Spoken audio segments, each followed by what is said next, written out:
ভাৰতৰ communist party মাৰ্ক্সবাদীৰ Nagaon জিলাৰ কমিটিয়ে আজি নগাঁও জিলাত এক বিক্ষোভ কাৰ্যসূচী ৰূপায়ণ কৰা হোৱাৰ লগতে আয়ুক্তগৰাকীৰ জৰিয়তে অসমৰ মুখ্যমন্ত্ৰীগৰাকীলৈ ৩ দফীয়া দাবী পত্ৰ প্ৰেৰণ কৰে। দাবীসমূহ অসমৰ কেবিনেট মন্ত্ৰী জয়ন্ত মল্ল বৰুৱাক মন্ত্ৰীসভাৰ পৰা অতি শীঘ্ৰেই অপসাৰণ কৰক।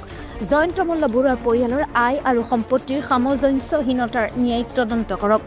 গৰুখুটিৰ গীৰগাই ক্ৰয় বিক্ৰয়ৰ সমস্ত কেলেংকাৰী আৰু দুগ্ধ উৎপাদনৰ নামত ৰাজ সাহায্য প্ৰদানৰ অনিয়ম আৰু দুৰ্নীতিৰ উপযুক্ত তদন্ত কৰি প্ৰতিবেদন ৰাজহুৱা কৰক।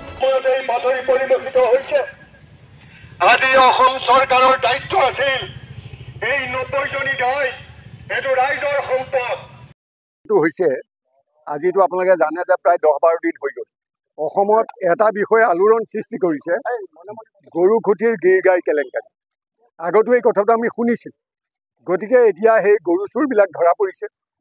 সেই গৰু গৈ কেবিনেট মন্ত্ৰীৰ ঘৰত ওলাইছে, বিধায়কৰ ঘৰত ওলাইছে, তেওঁলোকৰ দলীয় নেতাৰ ঘৰত ওলাইছে। গতিকে এইটো এটা বৃহৎ কেলেংকাৰী। তেওঁলোকে কৈছে যে আমি কিনি নিছোঁ। যদি তেওঁলোকে কিনিও নিয়ে তেতিয়াহ'লে ৰাজকোষৰ টকাৰে কিনি অনা গৰু তেওঁলোকৰ নিজৰ ইচ্ছামতে কিনি নিব পাৰে নেকি?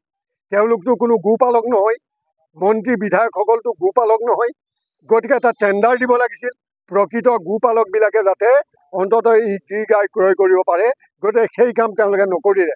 সম্পূৰ্ণ তেওঁলোকে অনৈতিকভাৱে দুৰ্নীতিৰ আশ্ৰয় লৈ এই কামটো কৰিছে। গতিকে আমি দাবী উত্থাপন কৰিছোঁ এই কাণ্ডটোৰ এটা উচ্চ পৰ্যায়ৰ তদন্ত হ'ব লাগে। আৰু উচ্চ পৰ্যায়ৰ তদন্ত বুলি কওঁতে আমি অসম চৰকাৰৰ যদি আপোনাৰ CID ব্ৰাঞ্চ বা অসম চৰকাৰৰ কোনো বিষয়াক দি তদন্ত কৰে তেতিয়াহ'লে ইয়াৰ আচল ৰিজাল্ট নোলাব। কাৰণ মুখ্যমন্ত্ৰীয়ে চোৰবিলাকক ৰক্ষণাবেক্ষণ দিয়াৰ কাৰণে ইতিমধ্যে ঘোষণাই কৰিছে যে কি কৰি খাব মন্ত্ৰীত্ব গ'লে। গতিকে তাৰ পৰা নিশ্চয় ৰিজাল্ট ভাল নহ'ব। গতিকে আমি হাইকোৰ্টৰ এজন ছিটিং জাজ বা ৰিটায়াৰ্ড জাজক দি এই বিষয়ৰ তদন্ত আমি বিচাৰিছোঁ। ২ নম্বৰ কথাটো হৈছে যে এই যে আপোনাৰ ৰাজ সাহায্য প্ৰদান, ৰাজ সাহায্য কোনে পায়?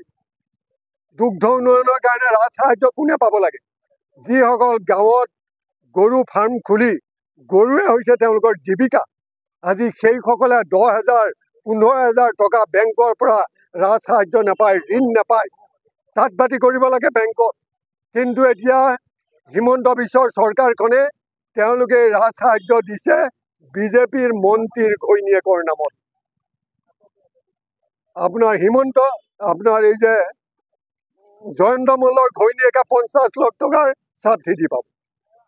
সিদ্ধাৰ্থ ভট্টাচাৰ্য গুৱাহাটী চহৰত থাকে, তেওঁৰ পৰিবাৰে ৫০ লাখ টকাৰ ৰাজ সাহায্য পাব। ১৫জনীয়া এখন লিষ্ট ওলাইছে। এই ১৫জনীয়া লিষ্টত এই 2টা নাম আমি কৈছোঁ আৰু বাকীবিলাক হৈছে চব বিজেপিৰ, হয় কোনোবা ঠিকাদাৰ নহ'লে বিজেপিৰ নেতা। মানে গোটেই চৰকাৰী টকাটো বিজেপিৰ নেতা মন্ত্ৰীবিলাকৰ মাজত তেওঁলোকে ভাগ কৰিব বিচাৰিছে। সাংঘাতিক ধৰণৰ দুৰ্নীতি, কেলেংকাৰী। গতিকে এই চৰকাৰখন সম্পূৰ্ণৰূপে কেলেংকাৰীত নিমজ্জিত হৈছে, দুৰ্নীতিত নিমজ্জিত হৈছে।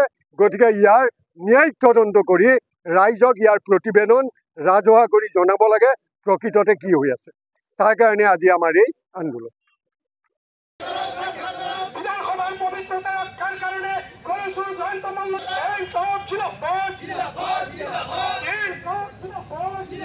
জিন্দাবাদ